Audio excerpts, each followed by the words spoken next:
رسولا۔ میرے محترم بزرگوں، دینی و ملی بھائیوں، نوجوان ساتھیوں اور سفید داڑھی والے بشروں، اللہ تعالی نے پوری دنیا کو پیدا فرمایا۔ اللہ تعالی نے زمین کو پیدا کیا، آسمان کو پیدا کیا، چرند و پرند کو پیدا کیا، گو کہ 18,000 مخلوق کو پیدا کیا۔ پھر زمین میں غلے کا نظام چلایا کہ زمین غلہ اگاتی ہے، زمین سبزیاں اگاتی ہے، زمین پھل فروٹس اگاتی ہے، زمین بے شمار دھاتویں ہمیں پرووائڈ کرتی ہے۔ اور آسمان کی بات ہے تو آسمان میں سورج کا نظام، آسمان میں چاند کا نظام، آسمان میں ستارے کا نظام، پھر آسمان سے بارش کا ہونا۔ گو کہ اللہ تعالی نے انسانوں کو اتنی نعمتیں دی جن نعمتوں کا احصاء نہیں کیا جا سکتا، جن نعمتوں کو کاؤنٹ نہیں کیا جا سکتا، جن نعمتوں کا شمار نہیں کیا جا سکتا۔ قرآن میں اللہ تعالی نے صاف فرما دیا وَإِن تَعُدُّوا نِعْمَةَ اللَّهِ لَا تُحْصُوهَا، کہ تم اگر اللہ کی نعمتوں کو گننا چاہو، شمار کرنا چاہو، کاؤنٹ کرنا چاہو تو نہیں گن سکتے، اس لیے کہ اللہ کی ایک نعمت نہیں ہے، پوری دنیا میں اللہ کی نعمت پھیلی ہوئی ہے۔ زمین میں اللہ کی نعمت، آسمان میں اللہ کی نعمت، اور خود آپ کے اندر اللہ کی قدرت ہے۔ قرآن نے کہا وَفِي أَنفُسِكُمْ أَفَلَا تُبْصِرُونَ، خود تمہارے اندر اللہ کی کاریگری، خود تمہارے اندر اللہ کا شاہکار، خود تمہارے اندر اللہ کی قدرت، خود تمہارے اندر اللہ کی بناوٹ۔ تم اگر خود کو دیکھو، خود کی ذات کو دیکھو تو اللہ کی قدرت کا مظہر ظاہر ہوگا۔ اللہ کی قدرت کو دیکھو گے، اللہ کی طاقت کو دیکھو گے، اللہ کی پاور کو دیکھو گے، اللہ کی نعمت کو دیکھو گے۔ اور اگر زمین کو دیکھا جائے تو زمین کو دیکھنے کے بعد انسان یہ دیکھے گا کہ پوری زمین میں اللہ کی نعمت پھیلی ہوئی ہے، جگہ جگہ اللہ کی نعمت پھیلی ہوئی ہے۔ اس زمین سے اللہ کی نعمت نکلتی ہے، اس زمین سے اللہ کی نعمت، یہ زمین اللہ کی نعمت اگلتی ہے، یہ زمین اللہ کی نعمت اگاتی ہے، اور انسان اسے کھاتے نہیں تھکتا ہے، انسان رات و دن اسے کھاتا ہے۔ اور یہ ہوا اللہ کی سب سے بڑی نعمت، اور یہ پانی اللہ کی سب سے بڑی نعمت۔ آگ، پانی، یہ درخت، یہ شجر، یہ حجر، یہ پہاڑ، یہ سمندر، یہ خشک و تر، یہ تمام کی تمام چیزیں اللہ کی نعمت ہیں۔ تمام نعمتوں کو دیکھ کر اللہ تعالی نے کبھی احسان نہیں جتلایا۔ اور ساتھ ہی میں اللہ تعالی نے جب اس دنیا کو بنایا اور اس دنیا میں انسانوں کے لیے کھانے پینے کا انتظام فرمایا، کھانے پینے کی اشیاء اور چیزوں کا انتظام فرمایا، اور پھر اس دنیا میں حضرت انسان کو آباد فرمایا، پھر ان کی رہبری کے واسطے، ان کی گائیڈنگ کے واسطے، اور ان کو سیدھے راستے پہ لے جانے کے واسطے کبھی آدم کو، کبھی ہود کو، کبھی نوح کو، کبھی شیش کو، کبھی لوط کو، کبھی ابراہیم کو، تو کبھی شعیب کو،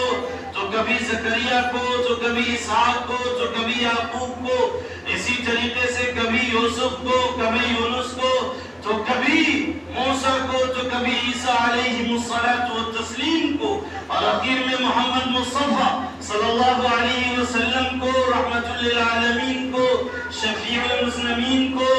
اور یہ کہہ لیجیے عبداللہ کے ربط جگر اور آمنہ کے لال کو اللہ تعالیٰ کے بعد دیگر انسانوں کی رہبری اور گائیڈنگ کے واسطے اتارتا رہا، لیکن کبھی بھی آدم کو بھیجا، اللہ نے نہیں کہا میں نے آدم کو بھیج کے احسان کیا، نوح کو بھیجا. اللہ تعالیٰ نے ایسا نہیں کہا کہ نوح کو بھیج کے تم پہ احسان کیا، ہود کو بھیجا، شیش کو بھیجا، کہ تمام انبیاء کو بھیجا. اور کسی بھی نبی کی بعثت پہ، کسی بھی نبی کے اس دنیا میں آنے پہ اللہ نے یہ نہیں کہا میں نے تم سب پہ احسان کیا، یا پھر کسی نعمت کو پیدا کر کے اللہ تعالیٰ نے یہ نہیں کہا کہ میں نے تم پہ احسان کیا، میں نے تمہیں کھانے کی چیز دی احسان کیا، پینے کے لیے پانی دیا احسان کیا، اور ہوا دی احسان کیا، آگ دیا احسان کیا، یہ دنیا دی احسان کیا. اتنی بڑی دنیا اللہ نے بنائی، لیکن اللہ تعالیٰ نے اس دنیا کے وجود پہ بھی، اس دنیا کو دیے جانے پہ بھی اللہ نے احسان نہیں جتلایا. لیکن آخر قرآن کی یہ آیت کہتی ہے کہ اللہ نے ایک جگہ احسان جتلایا ہے. یہ کیسی آیت ہے؟ تو آئیے ہم اس آیت کے تر میں جاتے ہیں، اس آیت سے پوچھتے ہیں کہ بتا تیرے اندر آخر کون سا خزانہ ہے کہ تجھ پہ احسان جتلا دیا گیا؟ کون سا خزانہ ہے؟ تو میں نے قرآن کریم کی آیت کریمہ تلاوت کی. لقد من اللہ علی المؤمنین اذ بعث فیہم رسولا، کہ اللہ تعالیٰ نے جب آخری رسول کو بھیجا، جب محمد مصطفیٰ کو بھیجا، صلی اللہ علیہ وسلم کو بھیجا، تو اللہ کو کہنا پڑا لقد من اللہ علی المؤمنین اذ بعث فیہم رسولا، کہ جب میں نے مومنوں پہ، مسلموں پہ آخری رسول کو بھیجا ہے، جب میں نے احسان کیا ہے. کیوں؟ اس سے پتہ چلا اللہ کے خزانے میں یہی وہ قیمتی جوہر ہے، یہی وہ قیمتی خزانہ ہے جس کے بھیجے جانے پہ رب نے کہا میں نے احسان کیا ہے. ورنہ یہ دنیا رب نے بنائی، احسان کا ورڈ استعمال نہیں کیا. یہ چاند بنایا، احسان کا لفظ استعمال نہیں کیا. یہ سورج بنایا، احسان کا لفظ استعمال نہیں کیا. اور بارش کا نظام چلایا، احسان کا لفظ استعمال نہیں کیا. یہ زمین بنائی، زمین کو بچھونا بنایا، احسان کا لفظ استعمال نہیں کیا. زمین سے پھل فروٹس نکلتے ہیں، میوے جات نکلتے ہیں، اللہ نے احسان نہیں جتلایا. یہ زمین سے پیٹرول، ڈیزلز اور ہیرے جواہرات، سونے موتی سب نکلتے ہیں، لیکن اللہ نے کبھی نہیں کہا کہ میں نے سونا دے کے احسان کیا، چاندی دے کے احسان کیا، ہیرے دے کے احسان کیا، جواہرات دے کے احسان کیا، پیٹرول اور ڈیزلز دے کے احسان کیا. نہیں، تمام چیزیں دی، لیکن رب نے کہا تمام چیزیں فری میں دیتا ہوں، تمام چیزیں فری آف کاسٹ دے رہا ہوں. لیکن جب لاسٹ میں آخری رسول کو بھیجا ہے، اپنے لال کو بھیجا ہے، آمنہ کے لال کو بھیجا ہے، عبداللہ کے لخت جگر کو بھیجا ہے، اس رسول کو بھیجا ہے جس رسول کے صدقے طفیل یہ دنیا بنائی گئی ہے. جب ایسے رسول کو بھیجا تو رب کو کہنا پڑا لقد من اللہ علی المؤمنین اذ بعث فیہم رسولا. جب آخری رسول آیا ہے تو اللہ کو کہنا پڑا ہاں میں نے اب احسان کیا ہے. چاند بھیج کے احسان نہیں کیا، دنیا بھیج کے احسان نہیں کیا، لیکن جب میں نے اپنا آخری رسول بھیجا ہے اس وقت احسان کیا ہے. اس سے پتہ چلا کہ اللہ کے خزانے میں ایک ہی ایسا رسول تھا جو انمول تھا، جو پریزیبل تھا، جو ایڈمائربل تھا، جو قابل ستائش، قابل مبارکباد تھا، اور جن کی وجہ سے یہ دنیا بنی تھی. اس لیے رب کو کہنا پڑا لقد من اللہ علی المؤمنین اذ بعث فیہم رسولا. آپ سوچ لیجئے، آپ جان لیجئے رسول کی آمد پہ رب کو احسان کیوں جتلانا پڑا؟ رسول کے آنے پہ رب کو یہ کیوں کہنا پڑا میں نے احسان جتلایا ہے؟ اس لیے کہ جب رسول آئے تھے اس وقت یہ دنیا کی کنڈیشن، دنیا کی سچویشن ایسی تھی جسے قرآن کہتا ہے وَإِن كَانُوا مِن قَبْلُ لَفِي ضَلَالٍ مُبِينٍ. اگر یہ رسول نہیں آتے، اگر آخری پیغمبر نہیں آتے، اگر لاسٹ پروفیٹ محمد مصطفیٰ صلی اللہ علیہ وسلم نہیں آتے تو پھر لوگ کفر و شرک میں منہمک رہتے، بت پرستی میں ڈوبے رہتے، اور شرک آسمان چھوتا رہتا، ظلم و زیادتی ہوتی رہتی، ناانصافی ہوتی رہتی، اور طاقتور کمزوروں کو کھاتا رہتا، اور جگہ جگہ اللہ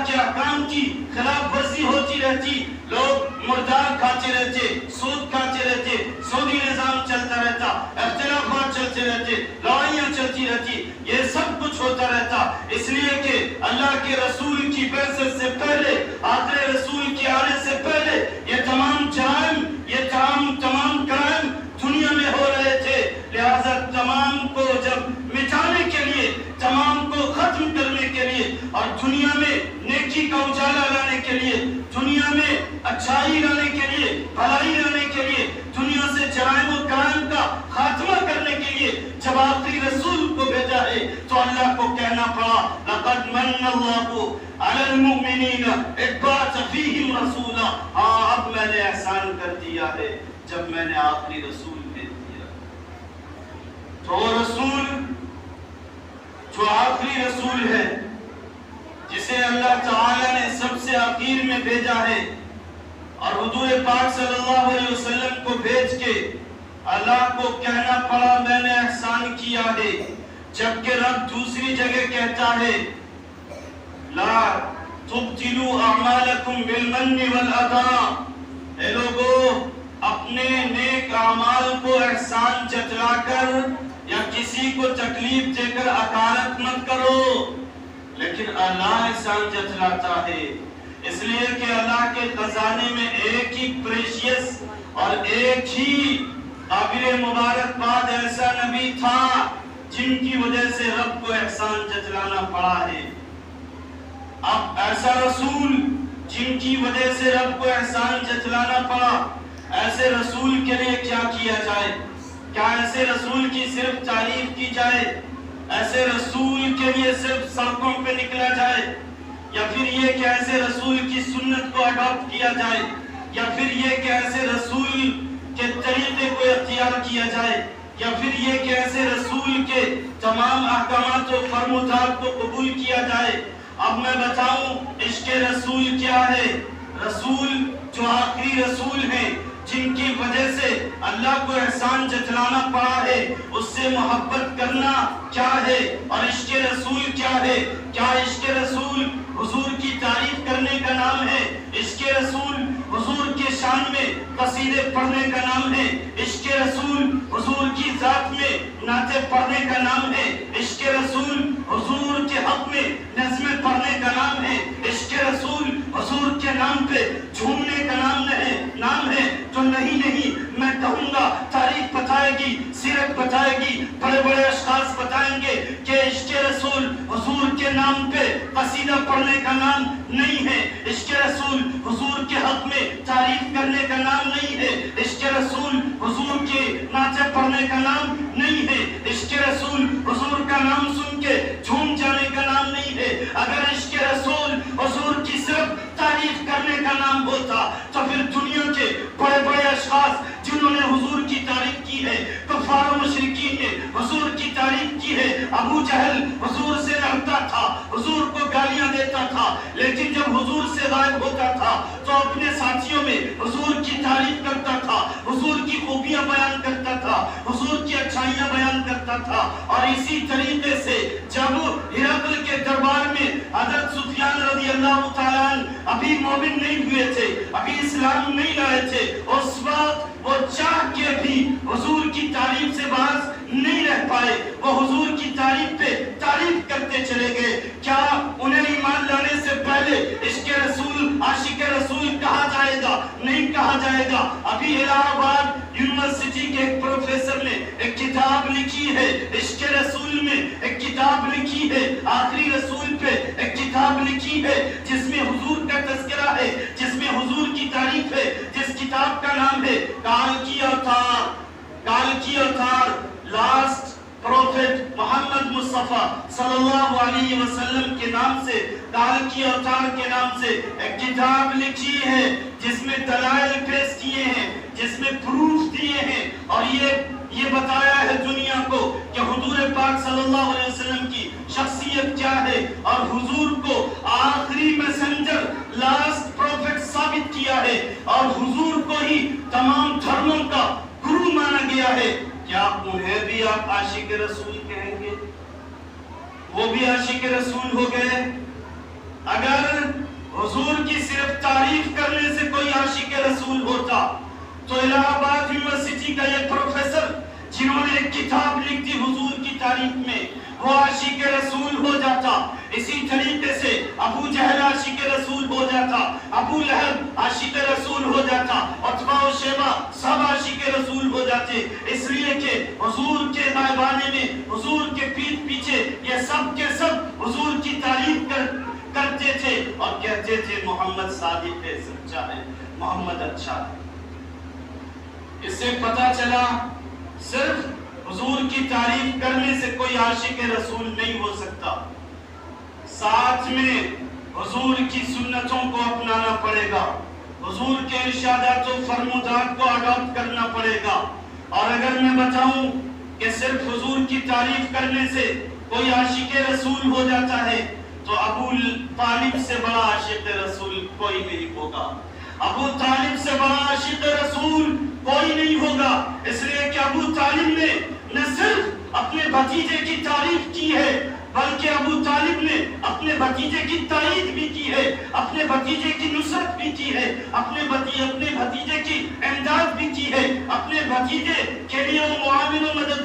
مددگار بھی بنے ہیں۔ حضور کے پاس، حضور کے چچا ابو طالب کے پاس حضور کی شکایتیں لے کے کفار و مشرکین آتے تھے، کہتے تھے اپنے بھتیجے کو سمجھا لو، یہ ہمارے معبودوں کو برا بھلا کہتا ہے، یہ ہمارے لارڈ گاڈ کو برا بھلا کہتا ہے، انہیں سمجھا لو۔ تو اس وقت ابو طالب کیا کرتے تھے؟ ابو طالب اس وقت یہ کہتے تھے جاؤ جاؤ اپنے بھتیجے کو سمجھا دوں گا، اور آخری وقت میں اپنے بھتیجے حضور پاک سے کہا تھا اے محمد مجھے یقین ہے تیرا دین تمام دینوں کا سردار ہے، اور میں یہ بھی کہتا ہوں تیرے چہرے میں وہ برکت ہے کہ تیرے چہرے کی برکت سے، تیرے چہرے کی نورانیت سے آسمان سے بارش ہوتی ہے۔ یہ ابو طالب نے حضور کی تعریف کی ہے، حضور کے حق میں قصیدہ پڑھا ہے، حضور کے حق میں نعتیں پڑھی ہے، حضور کے حق میں نعتیں اور نظمیں پڑھی ہے۔ اگر حضور کی تعریف کرنے سے کوئی عاشق رسول ہو جاتا تو ابو طالب سب سے بڑے عاشق رسول، اس لیے کہ انہوں نے تائید بھی کی، تعریف بھی کی ہے۔ اور اتنا ہی نہیں، آخری وقت میں جب حضور پاک صلی اللہ علیہ وسلم نے اس وقت جب ابو طالب دنیا سے رخصت ہو رہے ہیں تو حضور پاک صلی اللہ علیہ وسلم نے کہا چچا آپ جا رہے ہیں، آپ نے میری تائید بھی کی ہے، تعریف بھی کی ہے، آپ نے میری کفالت بھی کی ہے، آپ نے میری معاونت بھی کی ہے، اب میں اپنا اسلام آپ پہ پیش کرتا ہوں، آپ میرا اسلام قبول کر لیں، میرا دین قبول کر لیں۔ سنیے اس وقت ابو طالب نے کیا کہا تھا؟ انہوں نے کہا تھا بھتیجے میں جانتا ہوں تیرا دین تمام دینوں میں اغلب ہے، اعلیٰ و عرفہ ہے، پوری دنیا میں تمام دینوں سے بہتر ہے، میں اسے مانتا اور یقین رکھتا ہوں، اور یہ بھی جانتا ہوں کہ تیرے چہرے میں وہ برکت ہے کہ تو آسمان کی طرف دیکھے تو بارش ہو جائے، لیکن بھتیجا اتنے پہ بس رہنے دے، میں تیرا کلمہ نہیں پڑھ سکتا، میں تیرا کلمہ نہیں پڑھ سکتا، میں تیرے دین کو ایکسپٹ اور قبول نہیں کر سکتا۔ اب بتائیے اگر صرف حضور کی تعریف کر دینے سے کوئی عاشق رسول ہو جاتا ہے، کلمہ نہیں پڑھا جائے، سنت پہ اختیار نہیں کیا جائے، تو یہ ابو طالب سب سے بڑے عاشق رسول ہوتے اور انہیں جہنم نہیں جنت ملتی، جنت میں بڑا مقام ملتا۔ لیکن وہ کہتے ہیں کہ بھتیجے میں سب کچھ کرنے کو تیار ہوں، ماننے والا نہیں بنوں گا، تیری نہ سنت مانوں گا، نہ طریقہ مانوں گا، نہ کلمہ پڑھوں گا، تعریفیں کروں گا، قصیدے پڑھوں گا، نعتیں پڑھوں گا، نظمیں پڑھوں گا، تیرے نام پہ جھوموں گا، تیرے نام پہ یہ کروں گا، تیرے نام پہ وہ کروں گا، لیکن سنت پہ عمل نہیں کروں گا۔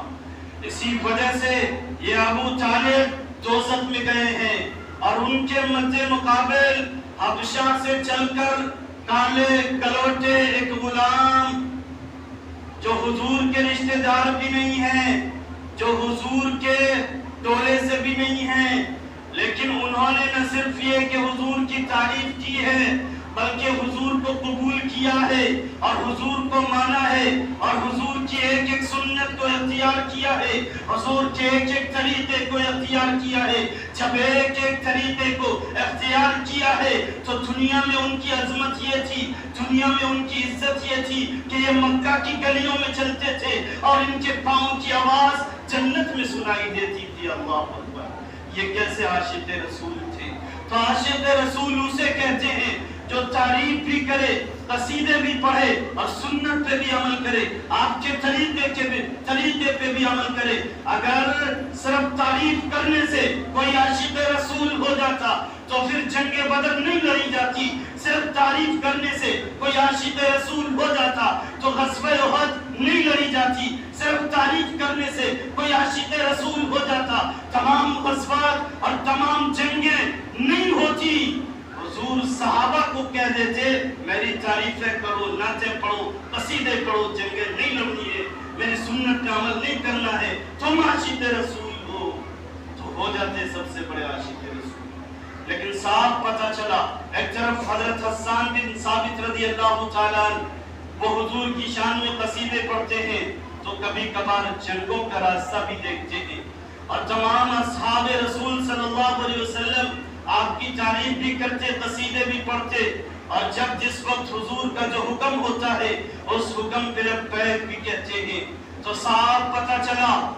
تعریف کرنے سے کوئی عاشق رسول نہیں بنتا ہے۔ حضور کی شان میں لاکھ قصیدے پڑھے وہ عاشق رسول نہیں ہوگا، حضور کی شان میں نظمیں پڑھے وہ عاشق رسول نہیں ہوگا، حضور کی شان میں نعتیں پڑھے وہ عاشق رسول نہیں ہوگا۔ عاشق رسول اسی وقت ہوگا جب دونوں کام ہوگا، ایک طرف تعریف بھی کی جائے اور دوسری طرف حضور کی سنتوں کی تائید بھی کی جائے۔ اس لیے ضرورت اس بات کی ہے کہ ہم سب وہ پیارے رسول جنہیں حضور پاک صلی اللہ علیہ وسلم کو بھیج کر اللہ تعالیٰ نے کہا لَقَدْ مَنَّ اللَّهُ عَلَى الْمُؤْمِنِينَ إِذْ بَعَثَ فِيهِمْ رَسُولًا، کہ میں نے مومنوں پر جب یہ آخری رسول بھیجا ہے تو احسان کیا ہے۔ ایسے رسول کی آمد کے بعد چاہیے تو یہ تھا کہ ہر کوئی آپ صلی اللہ علیہ وسلم کی سنت پہ عمل کرتا، ہر کوئی حضور پاک صلی اللہ علیہ وسلم کی طریقے کو مضبوطی سے اپنا لیتا، جگہ جگہ حضور کی سنتوں کی آگ جلا دی جاتی، جگہ جگہ حضور کی سنتوں کا انقلاب برپا کر دیا جاتا، گھر میں حضور کی سنت زندہ ہوتی، باہر حضور کی سنت زندہ ہوتی، بچے حضور کی سنت پہ چلتے، عورتیں حضور کی سنت پہ چلتی، بیٹیاں حضور کی سنت پہ چلتی۔ اگر یہ ہوتا ہے تو وہ عاشق رسول ہوگا، ورنہ عاشق رسول تعریف کرنے سے صرف نہیں ہوگا۔ حضرت مولانا نانوتوی رحمت اللہ علیہ جب مدینہ کی وادیوں میں جاتے ہیں تو کنکری ہے اور وہاں وہ جوتے چپل اتار لیتے ہیں، کیوں؟ وہ یہ کہتے ہیں کہ کیا پتہ نبوت والے قدم 1400 سال پہلے یہاں پڑے ہوں گے اور حضور کے قدم پہ میرا قدم پڑ جائے، یہ گستاخی ہوگی۔ ادب کا یہ لحاظ تھا اور آپ کی سنت و شریعت کو اپنانے کا یہ لحاظ تھا۔ ایک طرف یہ حضور کی طرف جانے والے ہیں، حضور کے طریقے کو اپنانے والے ہیں، اور کچھ وہ ٹولیاں ہیں جو مغربی تہذیب کو اپنانے والے ہیں۔ دونوں کے راستے بالکل الگ الگ ہیں، اس لیے ضرورت اس بات کی ہے، میں اختلافی بات کا قائل نہیں ہوں، لیکن جو حق ہے وہ حق کوئی کا قائل ہوں۔ میں نے صاف کہا تعریف کرنے سے کوئی کچھ نہیں ہونے والا ہے، اور قرآن نے بھی صاف کہا ہے کہ کوئی یہ کہے کہ میں مسلمان ہوں، میں مسلمان ہوں، میں مسلمان ہوں، پوری دنیا میں پرچار کروائے، تمام میڈیاز کو ایڈورٹائز دے دے کہ پوری دنیا میں کہو میرے بارے میں کہ میں مسلمان ہوں، پوری دنیا کے میڈیا آپ کی تشہیر کر دے گا، پرچار و پرشار کر دے گا، فلاں شخص مسلمان ہے، اس سے مسلمان نہیں ہو سکتے ہیں۔ مسلمان اسی وقت ہوں گے جب آپ کو ایکشن کے ساتھ ثابت کرنا ہوگا، جب آپ پریکٹیکل کے ساتھ ثابت کریں گے، جب آپ ایکسرسائز کے ساتھ ثابت کریں گے، جب آپ اعمالی ورزش کے ساتھ ثابت کریں گے، جب آپ سنت پہ عمل کر کے ثابت کریں گے، تب مسلمان مانے جائیں گے، ورنہ ڈھنڈورا پیٹنے سے، ٹنکے پیٹنے سے کوئی نہ عاشق رسول ہوتا ہے نہ مسلمان ہوتا ہے. لہٰذا اللہ پاک سے دعا کریں کہ اللہ پاک ہم سب کو سچا عاشق رسول، حقیقی عاشق رسول بنائے اور سچا مسلمان بنائے. آمین.